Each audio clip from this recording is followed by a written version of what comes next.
অলিম্পিকে বাংলাদেশের নাম উজ্জ্বল করেছেন আক্তার হোসেন নামের বাংলাদেশি এক টেনিস কোচ। তার কোচিংয়ে হাতেখড়ি হওয়া ঝং কেনওয়েন রীতিমতো বিপ্লব ঘটিয়েছে এবারের প্যারিসের অলিম্পিকে। প্রথম এশিয়ান হিসেবে নারী এককে স্বর্ণ জিতেছেন এই চাইনিজ। শিষ্যের কীর্তিতে দারুণ খুশি আক্তার হোসেন। জানালেন শৈশবে তার হাতের রান্নার খাবারের ভক্ত ছিলেন ঝং। প্যারিস থেকে মুজরিবিন তারেকের পাঠানো প্রতিবেদন। ঝ্যাং কেনওয়েন প্যারিস অলিম্পিকে আলোড়ন তোলা এক চীনা নারী।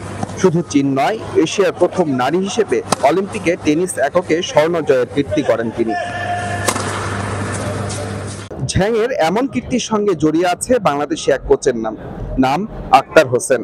বেজিং এর একটি টেনিস একাডেমির কোচ হিসেবে কাজ করছেন তিনি, আর তার অধীনেই টেনিসে হাতেখড়ি ঝ্যাংয়ের। শিষ্যর কীর্তিতে দারুণ উচ্ছ্বসিত বাংলাদেশি এই কোচ। আমি অনেক আনন্দিত এবং গর্বিত। আমার একজন টেনিস প্লেয়ার চ্যাং শিউম্যান 2024 সালের জানুয়ারিতে অস্ট্রেলিয়ান ওপেনে ফাইনালিস্ট হয়েছিল। বর্তমানে সে প্যারিসের অলিম্পিক গোল্ড বিজয়ী। বেজিং এর ভালো মানের টেনিস একাডেমিগুলোতে একজন খেলোয়াড় সুনির্দিষ্ট একজন কোচের অধীনে থাকেন। ঝ্যাং আক্তার হোসেনের অধীনে 11 থেকে 16 বছর বয়স পর্যন্ত অনুশীলন করেছেন। 2013 থেকে 18 এই সময়কালে ঝ্যাং অনুশীলন, চীনের বাইরে কোনো টুর্নামেন্ট খেলার সিদ্ধান্ত ও তার সফর সঙ্গীও ছিলেন একমাত্র আক্তারই। চ্যাং শিউম্যানের যখন 12 বছর, সেখান থেকে 16 বছর পর্যন্ত ওর সাথে আমার কাজ করার সুযোগ হয়েছিল। আমি ওকে নিয়ে দেশের বিভিন্ন জায়গায় ট্রাভেলিং করেছি, বিভিন্ন ওয়ার্ল্ড জুনিয়র টুর্নামেন্টে পার্টিসিপেট করেছি।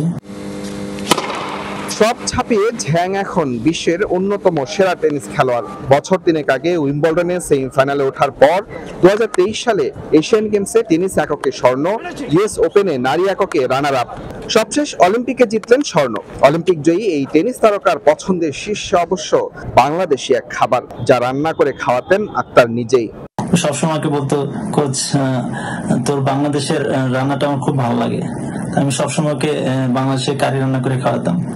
আর সবচেয়ে মজার বিষয় হলো, ও যখন খাবারটা খেত আসলে ভাতের চেয়ে তরকারিটি বেশি পছন্দ করতো। ঝ্যাংয়ের মতো তারকার জন্ম দিলেও আক্তার হোসেনের আক্ষেপ কম নয়। নিজ দেশে টেনিসে অবদান রাখার সুযোগ না পাওয়ার আক্ষেপ নিয়েই বেইজিং এ দিন যাপন করছেন বাংলাদেশি এই কোচ। আক্তার হোসেনের পাশাপাশি আরো একজন সফল বাংলাদেশি অ্যাথলেটের খবর আপনাদেরকে জানাতে চাই, যিনি বিহাইন্ড দ্য সিনে থেকে তার দলকে পদক এনে দিয়েছেন। তিনি বাংলাদেশের অলিম্পিয়ান সাইক সিজার।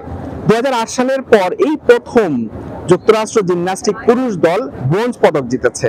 সেই দলটির সহকারী কোচ বাংলাদেশের সাইক সিজার। বাংলাদেশের এই অ্যাথলেটরা যারা বহির্বিশ্বে অন্য দেশের হয়ে স্বর্ণ পদকের জয়ের পেছনে, দলের পেছনে কাজ করছেন, অবদান রাখছেন, তারা যদি একটা সময় বাংলাদেশে অবদান রাখার সুযোগটা পান, নিশ্চয়ই বাংলাদেশও একদিন অলিম্পিকে ভালো কিছু করার স্বপ্ন দেখতেই পারে। মুজরিবিন Tarek, Jamuna sports, Paris, France.